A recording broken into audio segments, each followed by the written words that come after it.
Wow. I got some youth here, even during earnings season, Chris. You're so loyal. Very much appreciate it. Share your screen with your audience. Look at that. You guys want to see what porn I was watching earlier? Apparently, I can share my screen with you. I'm going to decline do that. I'm just kidding. I wasn't watching porn. How's everybody doing? It's been a couple months. I basically stopped doing these. Yeah, I don't really like doing them. I know it seems like I would like to do them because it seems like I'm an outgoing person, but for the most part, when it gets time to do it, I'm like, why did I decide to do this? The reason why I did this one is usually the reason why I decide to do any of them is when I get very passionate about something and I make something a gigantic position and I can't help but scream about it from the top of the rooftop. And that is what I'm doing here. So I know most of you that are watching live right now follow me on Twitter, so you know what this is about. Though I know there's some of you that watch me still that don't follow me on Twitter, though my viewer counts for these videos have gotten smaller and smaller as the years have gone on. But your audience deserves the fire. I don't even know what that means. I think that means I'm bringing the fire. Okay, Jason, I'm with you. The YouTubes are more fun in the afternoon when I start drinking. So I'm drinking.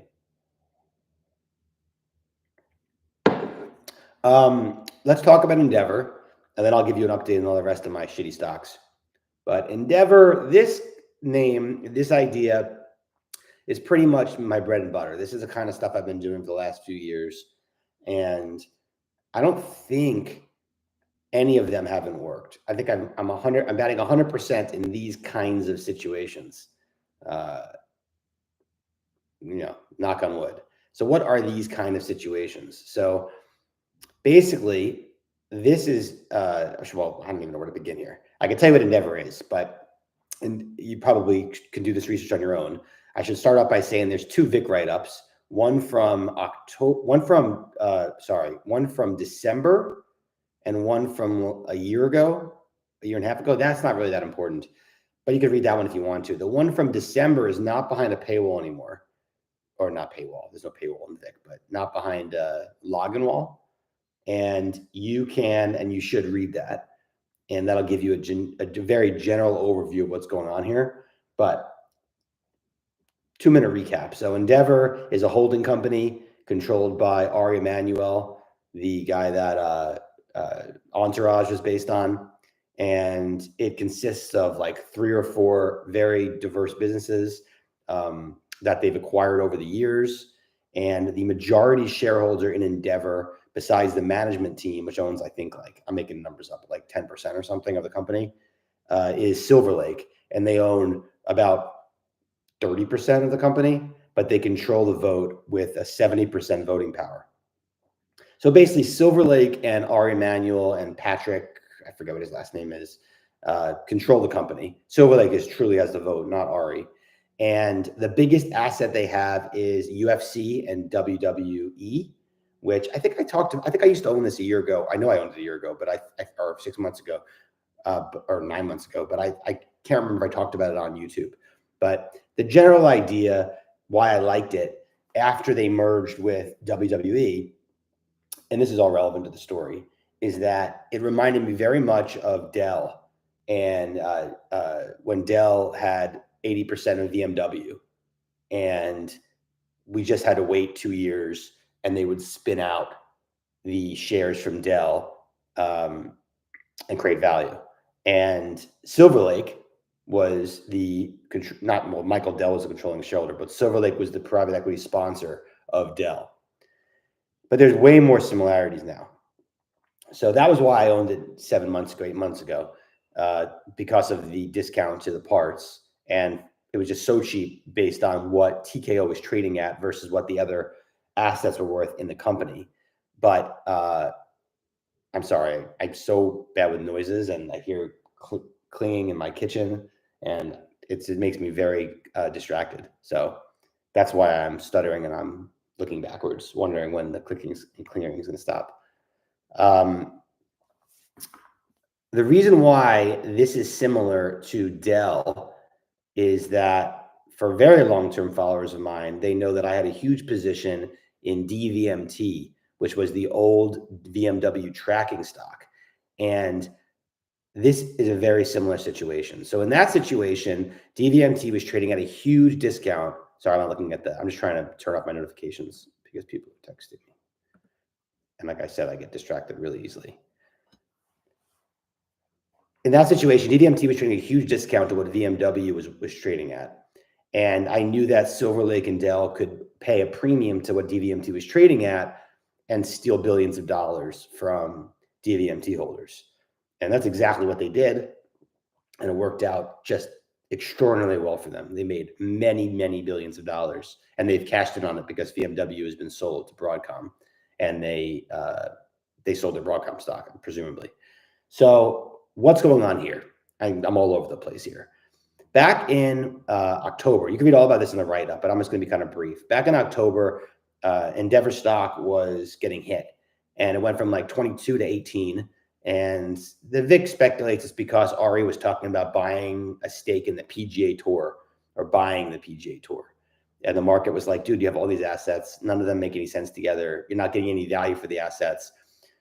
When the stock hit like 18 and change, Endeavor put out a press release saying they were exploring strategic alternatives because the public markets are not correctly valuing Endeavor. I should note Endeavor went public about 2.5 years ago, I think, at $24 a share.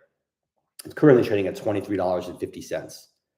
So, and Silver Lake invested in 2012. So they've been investors for 12 years, and it started out with buying the touting agency from Ari or from whoever owned it beforehand, though Ari still owns 10% of this whole company. And then, they bought UFC, and they made all sorts of investments along the way to get to where we are today. About 30 minutes after Endeavor put out that press release, Silver Lake put out a 13D and said that they intend to bid for Endeavor, that they will not sell their stake in the company to anybody else, and that they have no interest in selling TKO. Though I think Endeavor said they have no interest in departing with TKO.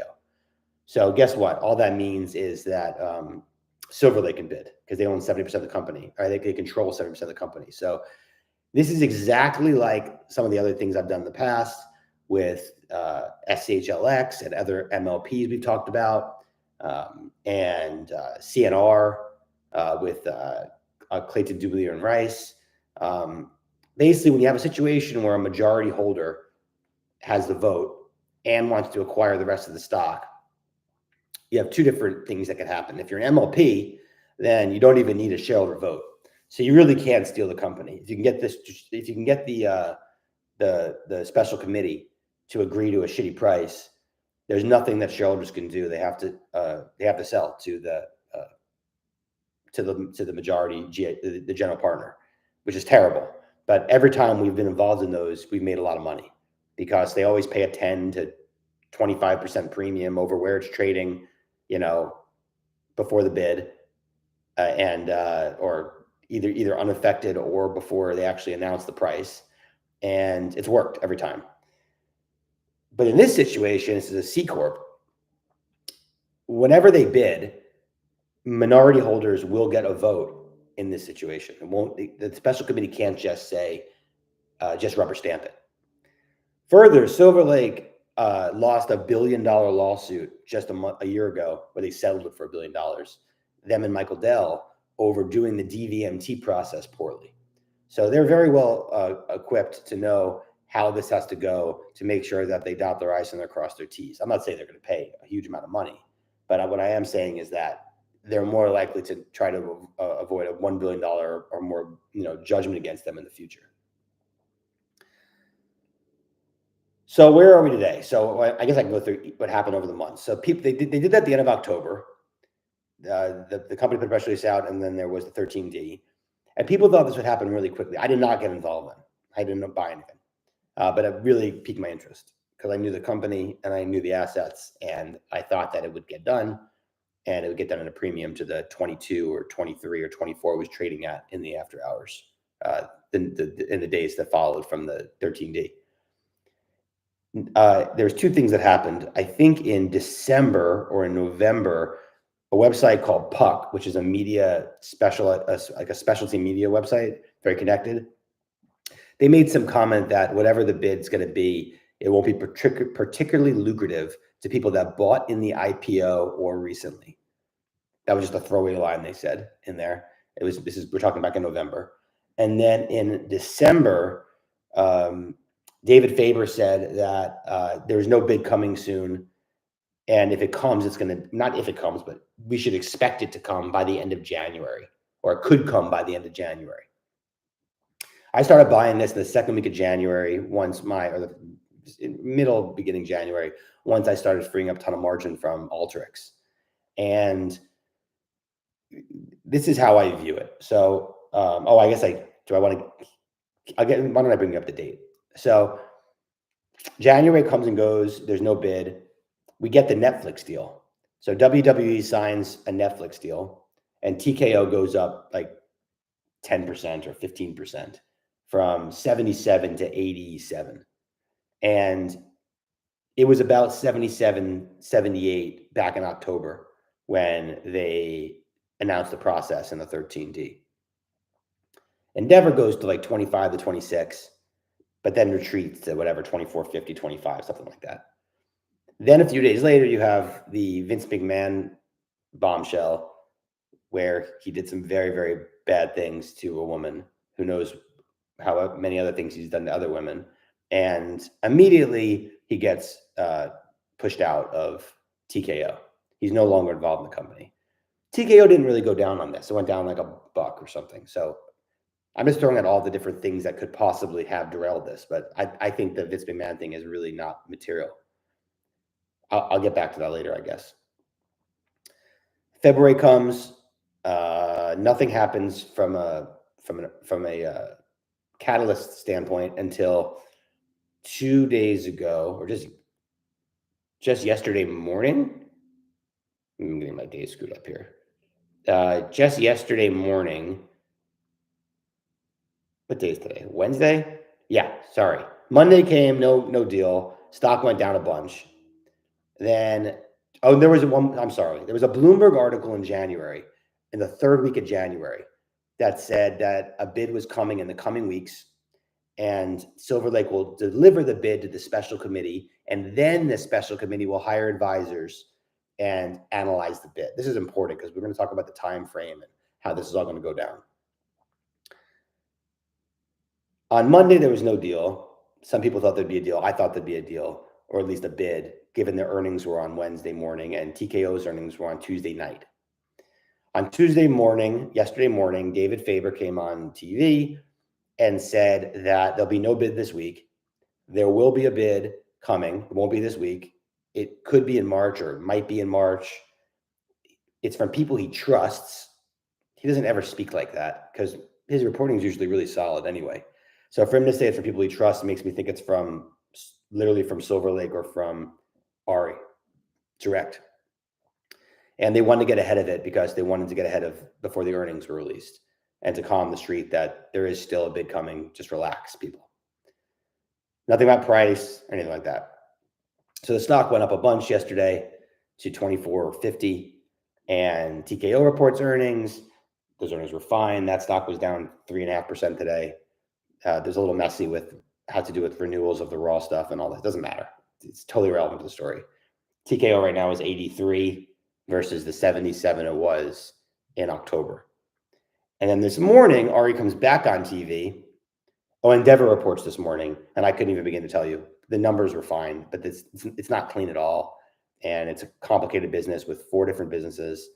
All the businesses are fine. This is not a volatile. It was volatile because of the actor strike and the writer strike, but all the businesses are pretty stable, growing businesses. One's a sports betting business. One is of course, the live sports, UFC, WWE, which is contractual revenues in it. And there's they do a business called live events business where they basically are helping scalp tickets for the Super Bowl and the Olympics and everything. They're the official partner of those events. Again, very steady, easy to model business, but it's just lumpy based on when the events are. So I don't think there's anything wrong with the earnings, but they refused this morning to take questions on their conference call. In November, they took questions on their conference call, but they said they wouldn't talk about the process. This time they wouldn't even take questions on the conference call. And they reiterated in the press release that they're going to create shareholder value through dividends and the strategic process. And if you listen to the conference call today, it almost seemed like you were hearing a private company talk. There's no guidance. There was no guidance in November either, but it was basically like they were talking to, it was a foregone conclusion they're going to go private. So Faber this morning came out and said that it's at least a month away before a bid happens. And then he ended his bit by saying it'll be a month. You will have to wait a month. So his language changed from the beginning to the end. And he said people are wondering, why is this taking so long? And he says he doesn't have a great answer, but his first response was that Silver Lake has lots of different funds involved in Endeavor, and it's complicated figuring out how to, cash them out and then create a new structure for this take private. I'm going to talk about that in a little bit.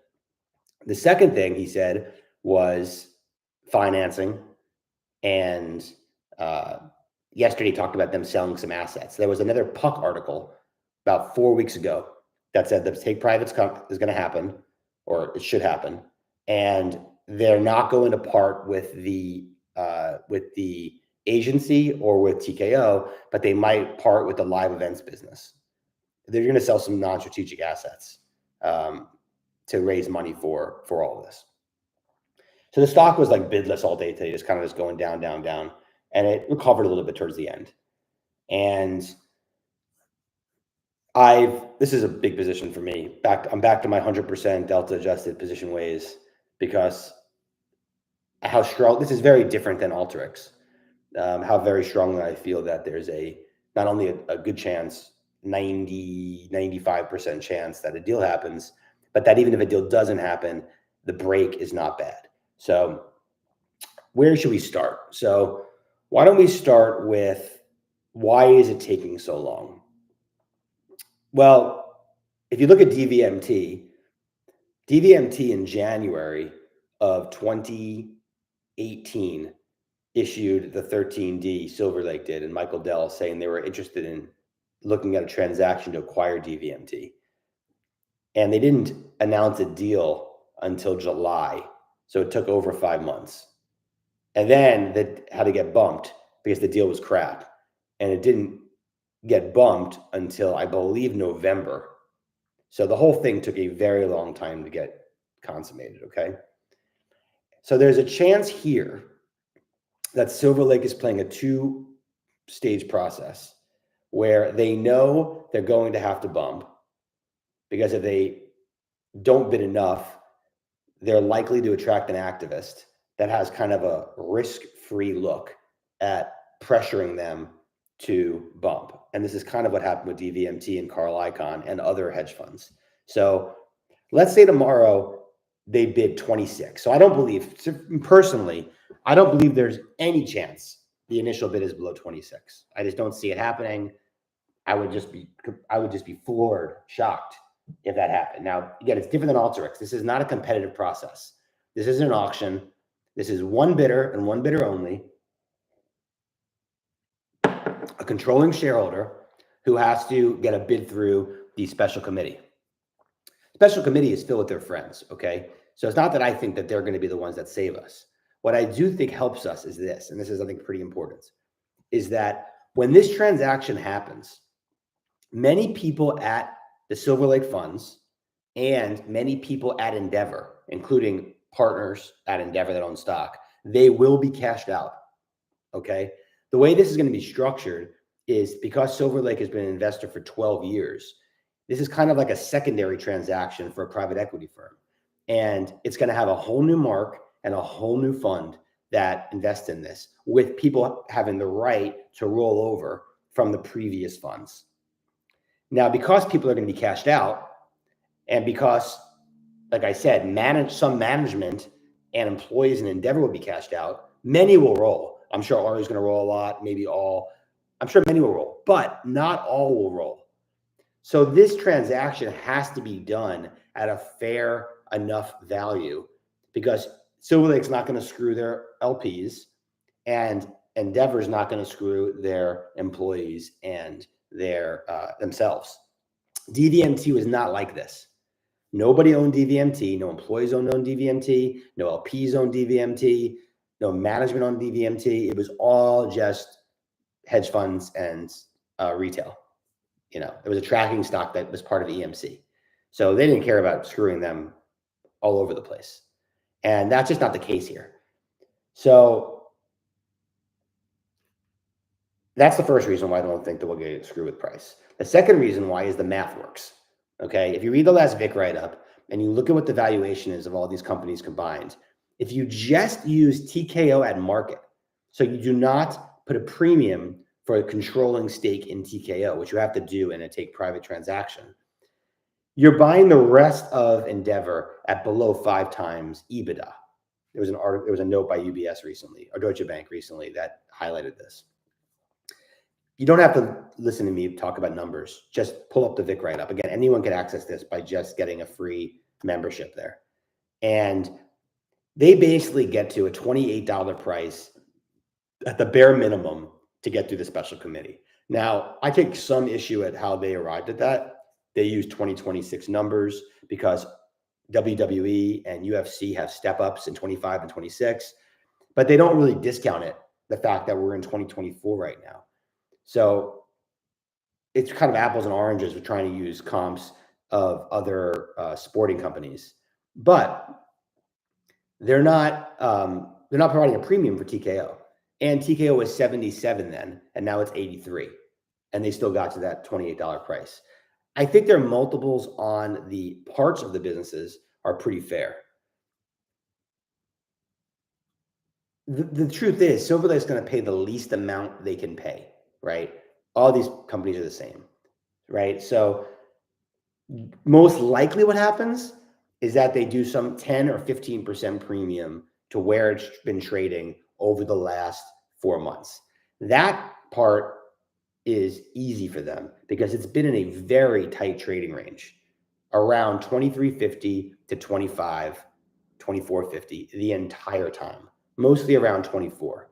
If you apply a 10 to 15% premium to that, you get yourself to the $26 to $28 range.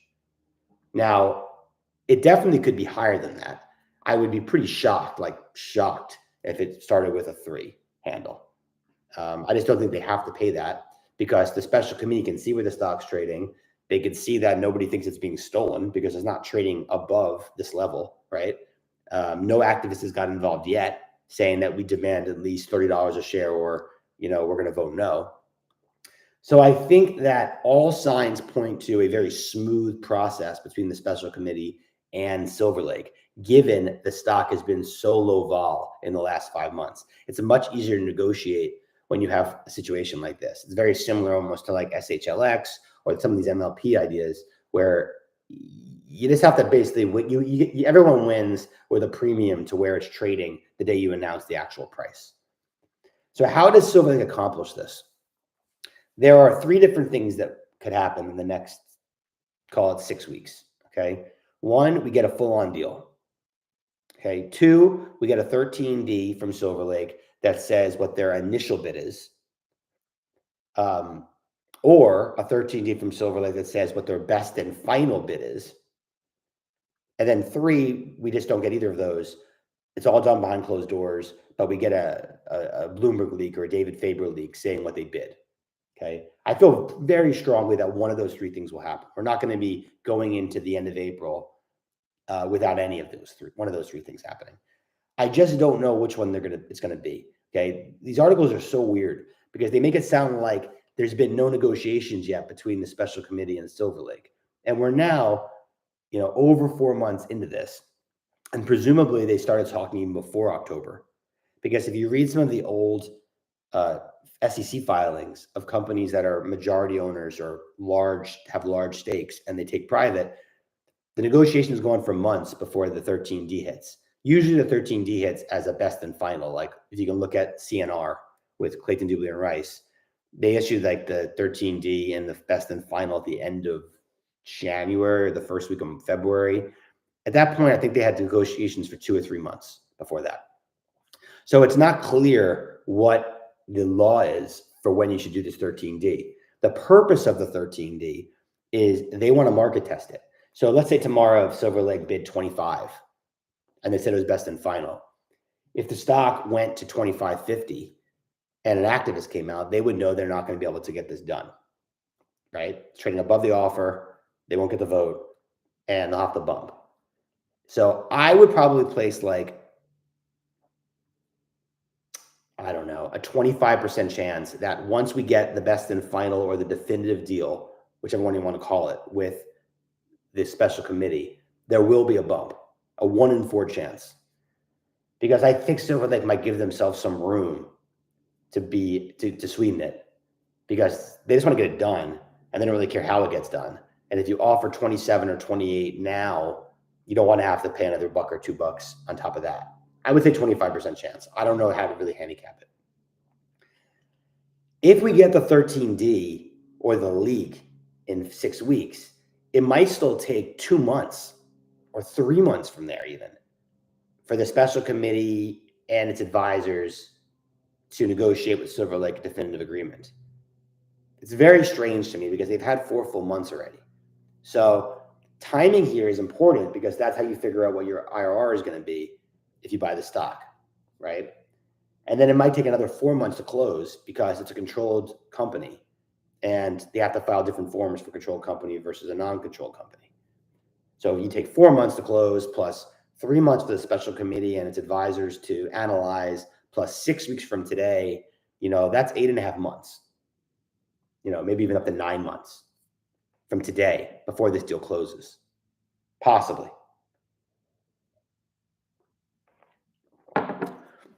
The stock was $18, 18 and change when they did the press release about strategic alternatives. The stock market was at the lows of the year when that happened. And the S&P is up like 25% since then. I think the Russell's up like 15% since then. Okay. Bonds have all moved in the right direction. Interest rates are lower, 10 years lower. Everything about the market is a positive from when Silver Lake said they were going to bid for this company. Everything's better. Okay. That's great for 2 reasons. One, it's great for financing for the deal, but it's also great for the break price. Now, remember, Silver Lake owns billions of dollars of this already.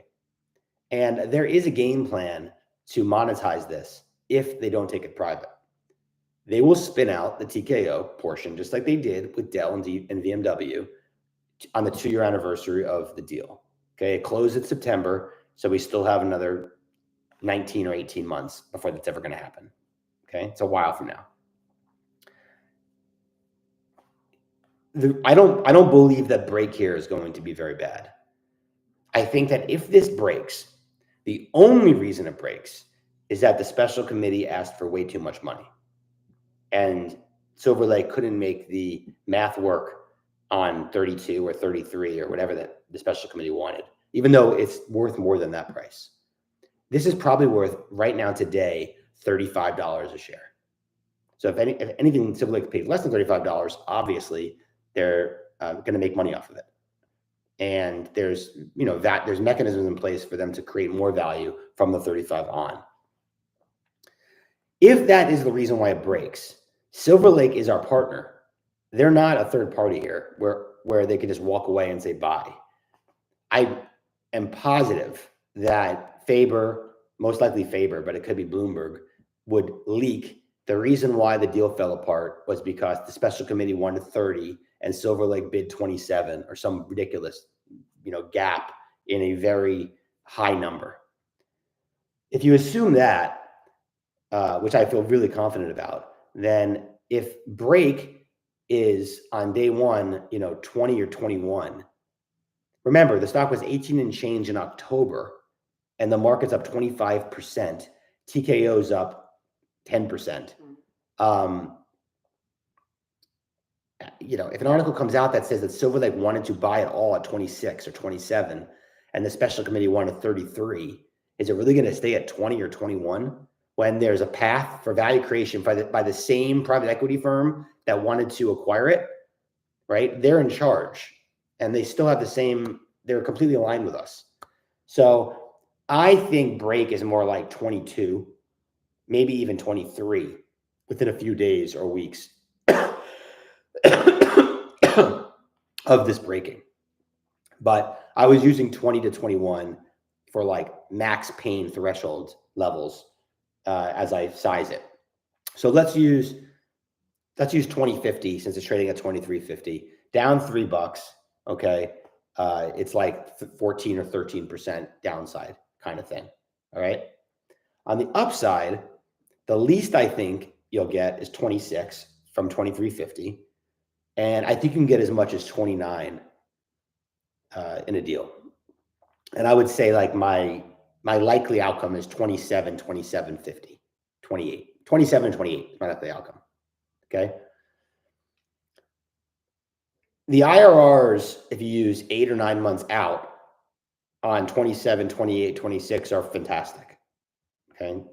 And I look at it as 90, 95% chance it happens with 2 down, 4 up, completely non-correlated to the market. And that's why I've sized it so big. Now, I've also put on a huge options position. That's kind of hard to put on now, but I'll just give you my rationale behind it. I had different positions on over the last 2 months, but my current position is this. So I'm short. March and April are weird now, right? Because March is worthless. And I was short a bunch of March 21 puts against March call spreads. So I didn't have any theta decline. I didn't lose any money on it going to zero. So someone on Twitter asked me to explain all this option stuff. So I'll try to do it quickly, but the best I can do it. So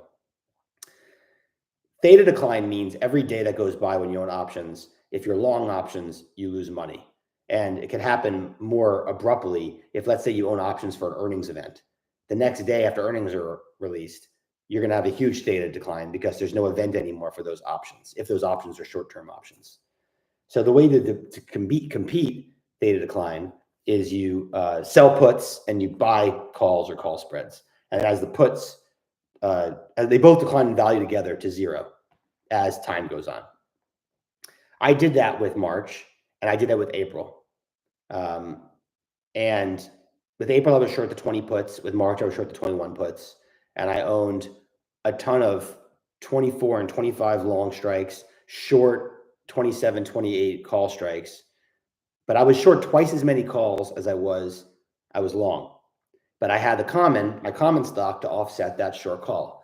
The idea behind that is that as long as the deal is not 29 or above, I will maximize money by doing the strategy. If the deal is above 29, it would have been better not to short 2 calls for every 1 call that I bought. Okay. My call spreads are all that basically. I own March, which is going to be worthless and already worthless now.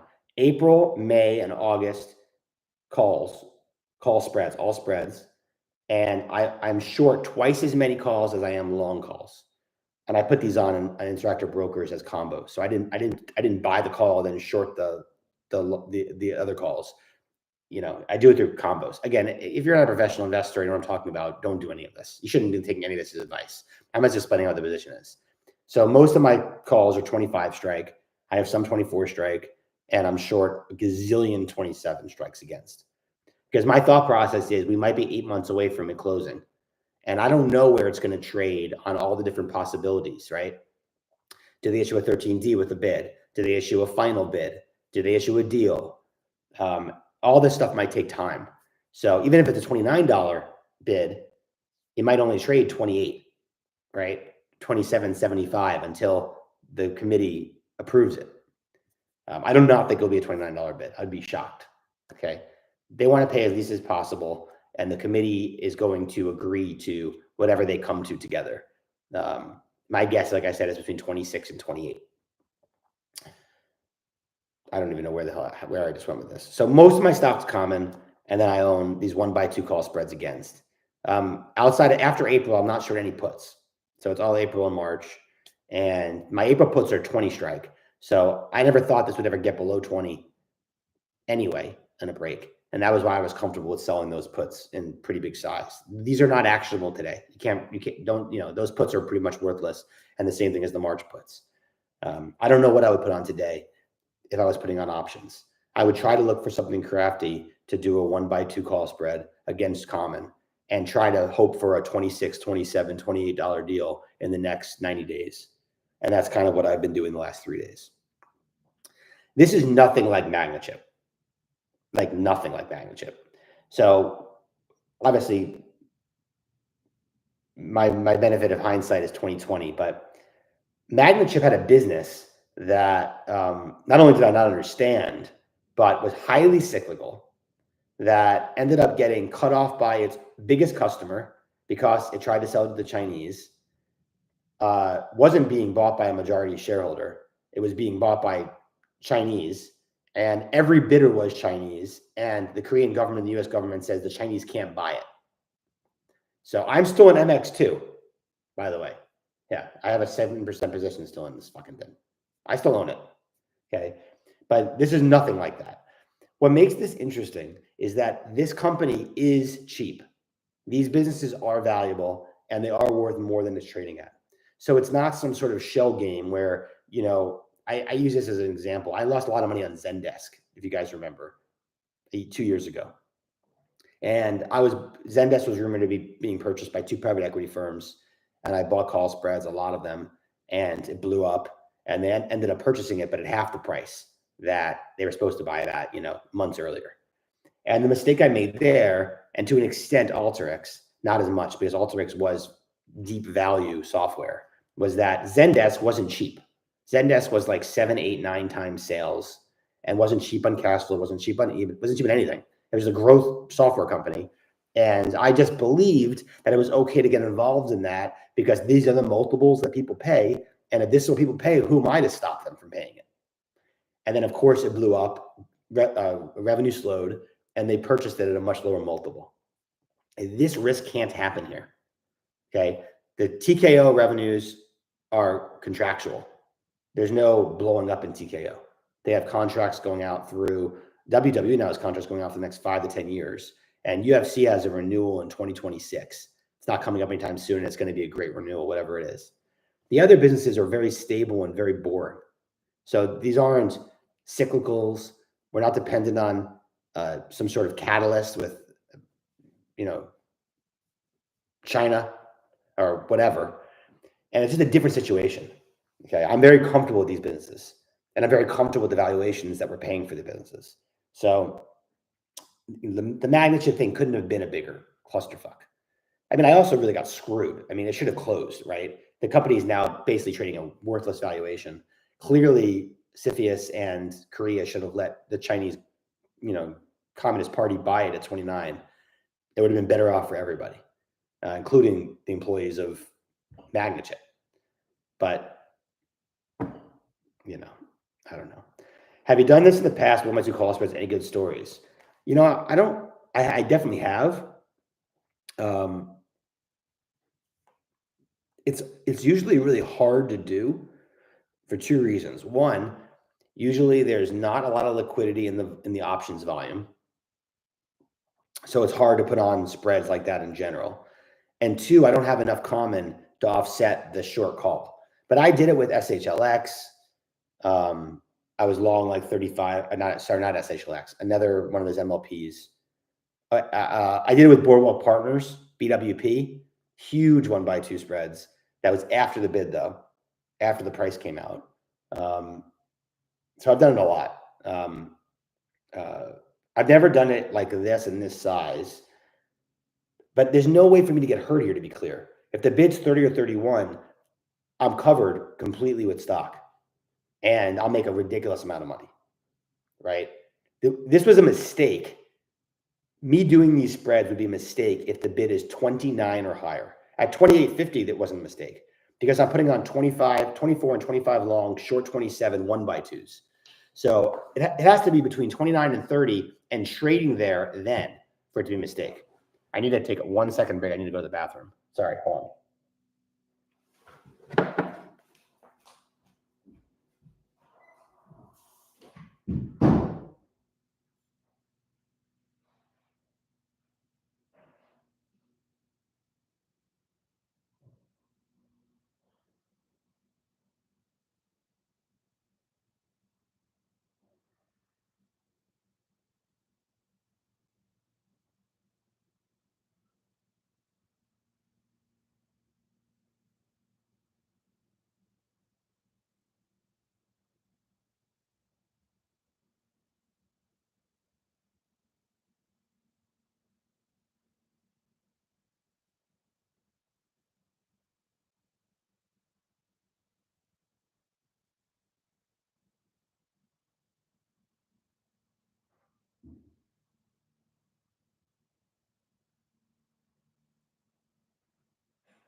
Sorry about that. What did I lose? 2 of you? Oh man. A lady never tells, Chris. I'm not going to tell you what just happened there, but I did have sushi for lunch. Anyway, so the 1x2s aren't that risky. They're not risky at all. I am covered completely. I also know there's no chance of like a $35 or $33 or $31 bid. It's just not happening. No one's coming over the top here. There's no, sovereign wealth fund that's going to take it from Silver Lake, and I'm not worried about it. My biggest risk here, I think, is a lower bid than I would hope for. And to me, 26 would be very, very disappointing. Don't even get me started on like a 25 and change. One thing I want to note is, I'm glad I just mentioned that, is that the 52-week high of Endeavor is like 26 and change, like 26.50, 26.30, something like that.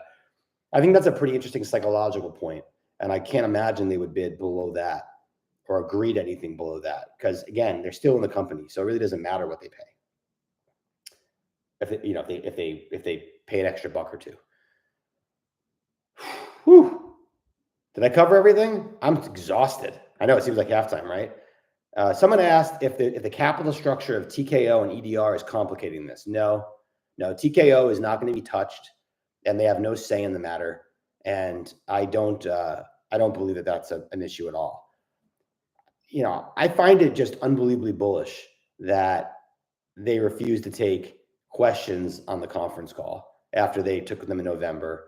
And we're 4 months into this. David Faber today hinted that what was his exact language? Let me see if I can tell you what he said today, because someone sent it to me.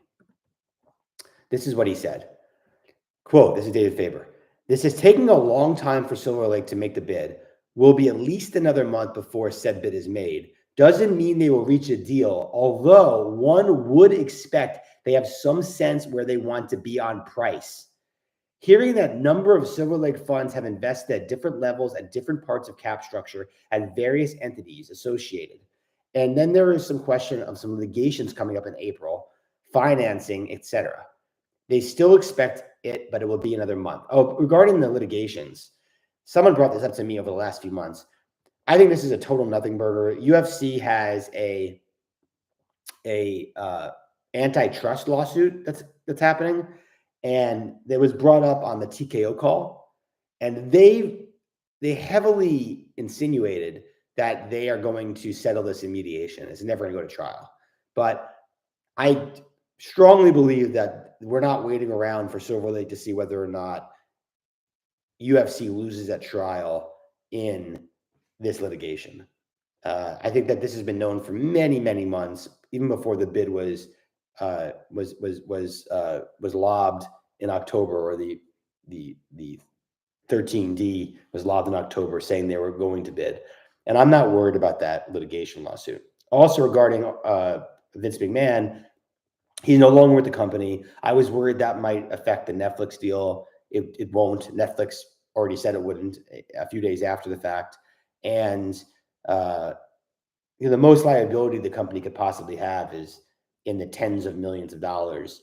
There's 470 million shares outstanding of Endeavor, and they only own half of TKO.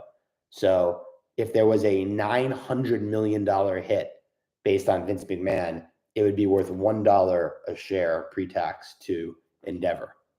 There's obviously not a $900 million hit to Vince McMahon and what he did to that woman and to who knows what other women. All right, I'm exhausted. Is there any other questions? Oh, EHAB. I have a small position in EHAB, which is a real piece of shit. What do you call it? It's like a inpatient, in-home senior citizen healthcare provider, I guess. And they report earnings in a week or 10 days. They initiated a strategic process in August. The numbers have been terrible, and there's activists involved, and I'm embarrassed that I'm even involved in it. So I would be pretty shocked if that works out for me. So I don't really have much to say with it. That also has a write-up on Vic. You can read it all on Vic. There's two of them, one from the summer and one from November. And I'm fully expecting that not to work, but that's a small position. Cure. Cure is my second biggest position behind EDR, and it's looking like it will not be thrown out of the XBI, assuming it's around this level tomorrow. I've had constructive conversations with the CEO. I know me and my history with biotech CEOs is not good, but I don't know what to make with Unicure. They're going to have $6 in net cash at the end of this year. They have $10 in net cash as of December 31st. The stock trades 670. And we should learn a lot between now and the end of the year. They committed in the press release today that they will not run a phase 3 in Huntington's without a partner and without an expedited approval process with the FDA. So, if the FDA somehow comes around in the next few months to some form of expedited approval process, the stock's going to triple. It's very, very unlikely. It's less than 5% chance that happening. So let's see what happens with the company. There's a guy that I am friends with that also owns a lot of stock. I'll link it right now, who does a Substack. I don't even know where to find it here. See if I can find it for you. And he spoke to the CEO of Cure, and he talks about some catalysts that could happen. One of them being that the company might try to cut manufacturing costs and monetize manufacturing. And if they did that, the stock would go up huge. So that's a real catalyst that could happen in the next few months. Even if they 2 times the fighter pay, it won't matter, and the fighters will never be getting NBA pay. And the reality is that they have no other place to go fight. David, I totally agree. It seems like a complete nothing burger. Yeah, I don't think it matters at all. And I'm sure that's what the mediation's about, right? So, yeah, I don't think they're going to have a collective bargaining agreement, and they're going to get half the revenues of UFC. All right, my throat hurts. I will do another one of these if there's a reason to do it. 50 minutes is a long time. Thank you, team. Let's go, EDR. I still own BBIO, a lot of that. I still own AQN, I still own AY. Those have been terrible. And I still own Roivant, RIV. Those are my biggest positions. So there hasn't been really any changes there with any of those stocks. All right, take care, everybody. Bye.